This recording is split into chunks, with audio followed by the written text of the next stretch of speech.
Being a devout fan of Creepypasta's True Story section, I felt compelled to share my story with other users. While it is nice to provide all of you with a chilling and entertaining story, keep in mind I have a much greater goal in mind. Before my experience 2 days ago, May 3rd and 4th of 2013, I was a very skeptical person, not just in the paranormal, but in all areas of life. Should something not be able to factually be proven, it was simply not true. While I was always interested in death, the paranormal, and spooking myself in general, I had always been a hard-headed person who never believed that there was any truth to it all. I simply wrote things off as an interesting story, and never genuinely believed in anything unexplained. Following my experiences, however, I've come to terms with the fact that just because things do not follow our illusion of reason does not mean that those things aren't actually valid. As I had stated before, I have a greater goal in mind, higher than simply entertaining my fellow Creepypasta members. Contrary to my previous belief, there are things in life that cannot be explained, like the beginning of the universe and life itself. We can trace things back in theory 13.7 billion years ago with the Big Bang, but the further into it you go, the more questions arise. And what before that, and before that? Great wars have been fought over the topic ever since the beginning of man itself. We are all fighting and scrambling to answer the unexplainable origin of the beginning of the universe. Why? Simply put, we are very intrigued about a topic that is so complex and abstract that it could never be explained. This is why creepypasta stories, true or false, are captivating. We all want to feed our hunger with a glimpse into the irrational world of the paranormal and incomprehensible. My goal above all is to show my peers that you must keep an open mind and simply give in to the inevitable truth that some things in life cannot be explained. I apologize for the long prefix, but I felt it was an absolutely necessary one. Here are my experiences of May 3rd and 4th. Seeing as how it was a Friday on May 3rd, I was very glad to be on a small but much appreciated break from school. Naturally, I did the old teenager cliche of spending the night at a friend's house. As usual, I indulged in playing video games and criticizing old classic movies with my good buddy Chris. We were a couple of film buffs who loved to share impressions of actors and poke fun at poorly done special effects, etc. The night was honestly going great in true weekend fashion. My friend and I had just come to the realization that he could do a pretty good Nicolas Cage impression, so we spent a large part of that night laughing and talking like him at random points in our hangout. When I had attempted to follow in and give the impression a try, he shot me down and ridiculed me for doing a bad job. I shrugged and tried to laugh it off, but he continued to pursue berating me. Eventually, I grew tired of his negative criticism, and we had a small argument. It was no big shouting match or anything. We were used to this sort of thing because we made fun of each other on such a regular basis. It was only natural to have a small little fight now and then. We always got over it within a day or two. I felt the best course was to gather my things and ride my bike home so we could both cool off a little. I was a little reluctant to bike home because it was really late already. I was no stranger to riding home in the dark. It was actually sort of routine because I got around a lot. It seemed I was always riding home in the late hours from someone's house. This time was different, however, because it was now 1:24 a.m., May 4th. I had only ever ridden my bike out past midnight once or twice before for an absolute emergency. I refrained from riding when it was very late because I always had a fear of gangs and other not-so-great characters who tended to be out at that time of night. Clouded of my better judgment by pride and anger, though, I put on my backpack, hopped on my bike, and started off. I recall the cool summer breeze that I had felt as soon as I began to ride home. It was very therapeutic to feel the wind relieving me of my stresses. I was now confident that I had made the right call to leave my friend's house, rather than stay there and wait in awkward silence until we both went to sleep. I continued to ride home for another 10 minutes. At this point, I was at a crossroads.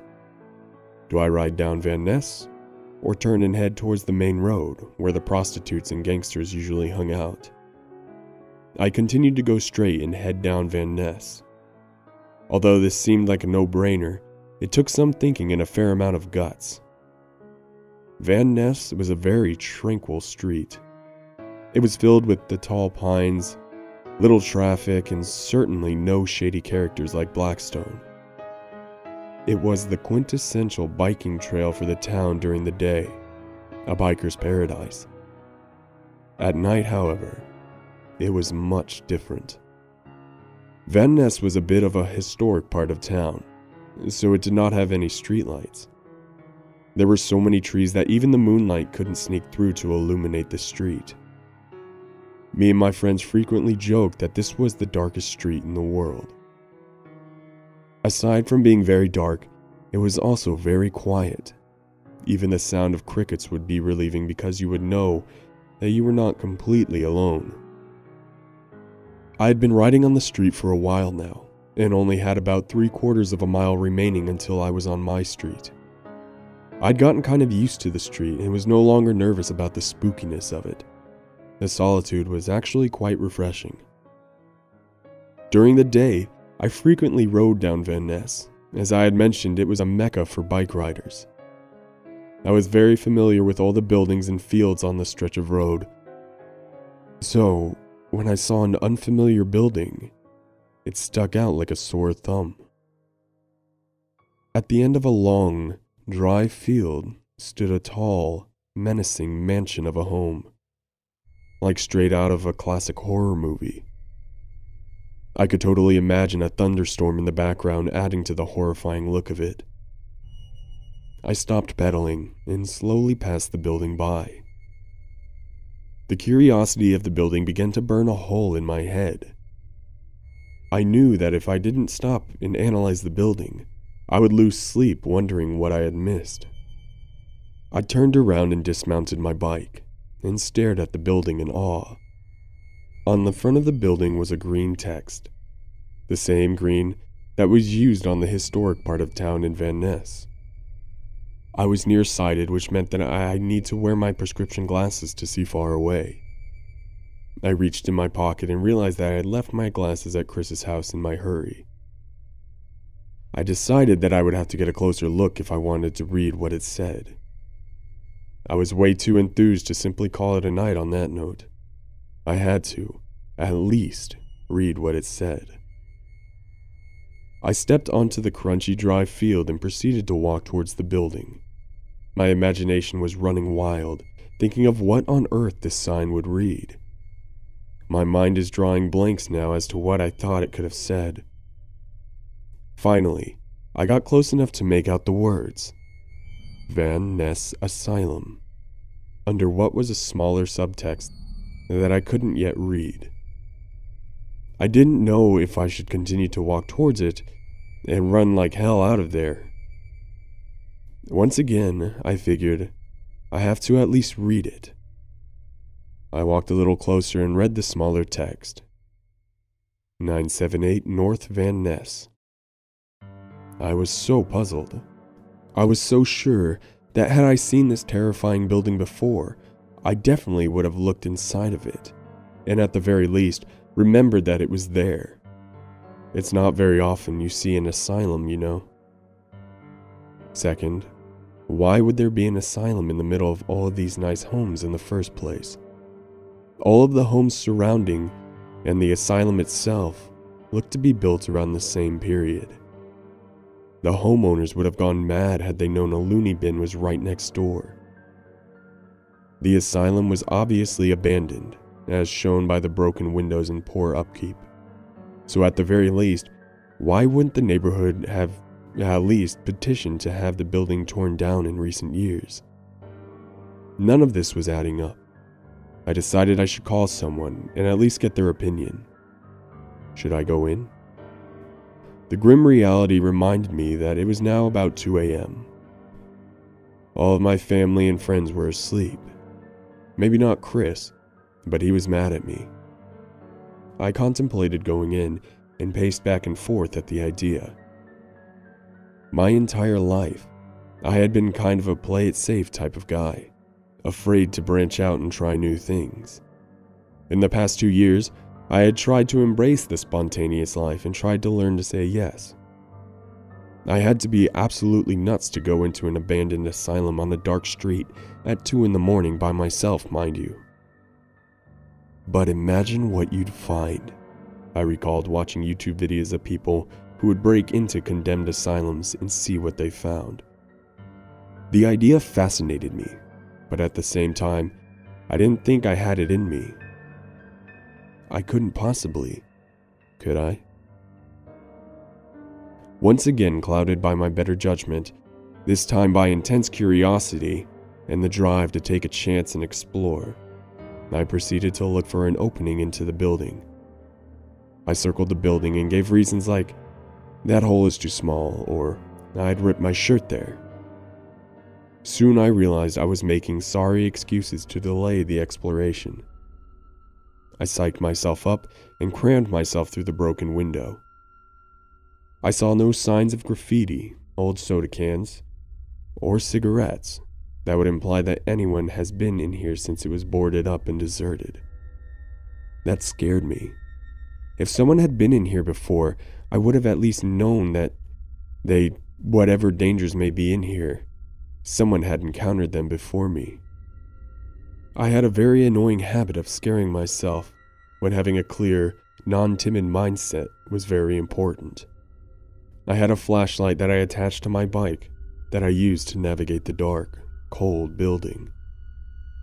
Because this was virgin ground since the boarding up, the inside of the asylum was very well preserved. The white, flawless tile flooring still looked very sterile.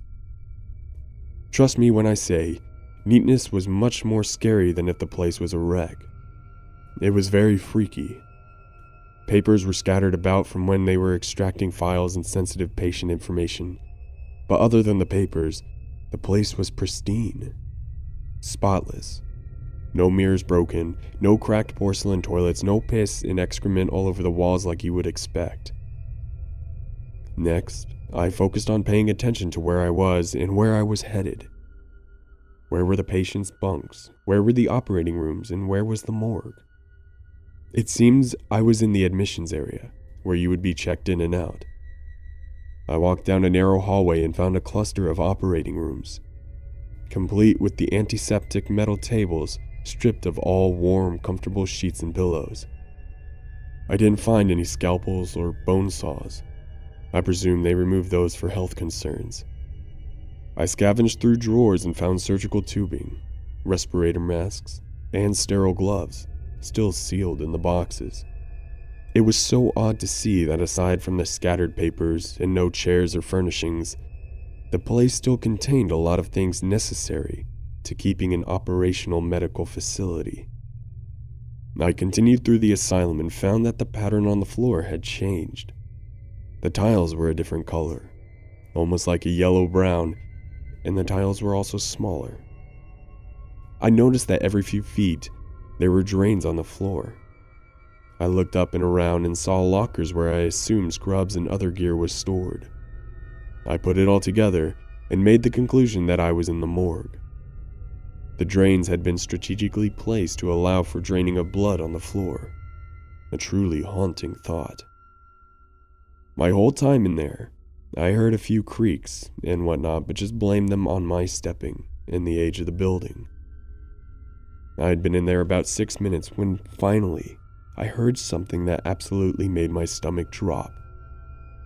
The only thing that I could assign the sound to was a drawer of a morgue refrigerator slamming shut.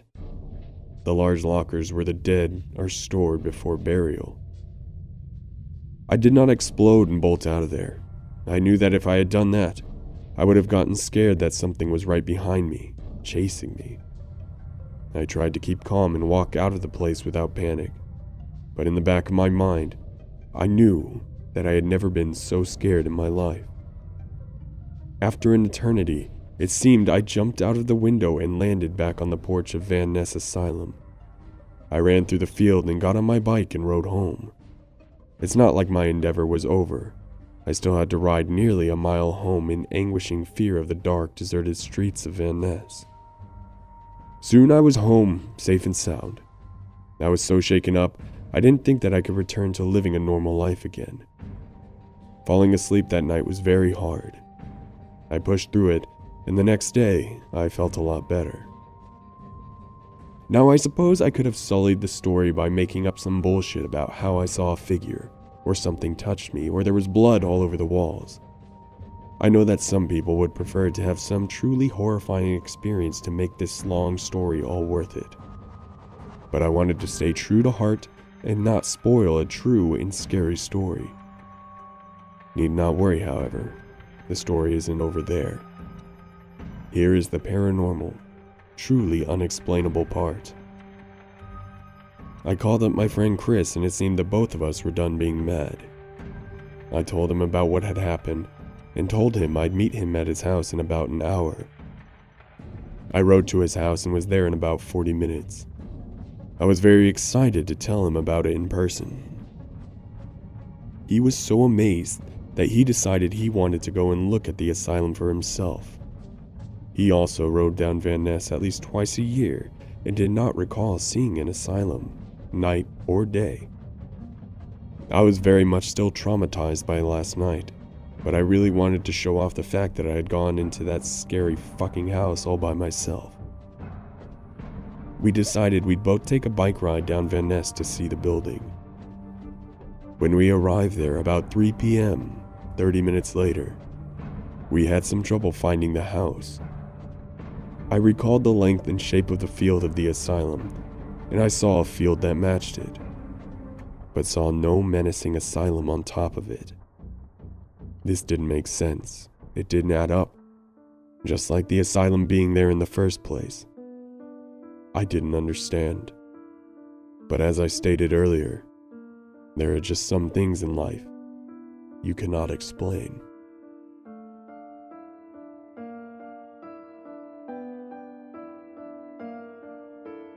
Well, thank you, ladies and gentlemen, for joining me for that creepypasta. If you enjoyed it, please make sure to hit that subscribe button down below along with the bell so you get notified every time one of my videos pops up. Please hit that like button and leave a comment down below on what I should read next. And, as always, ladies and gentlemen, have a terrifying evening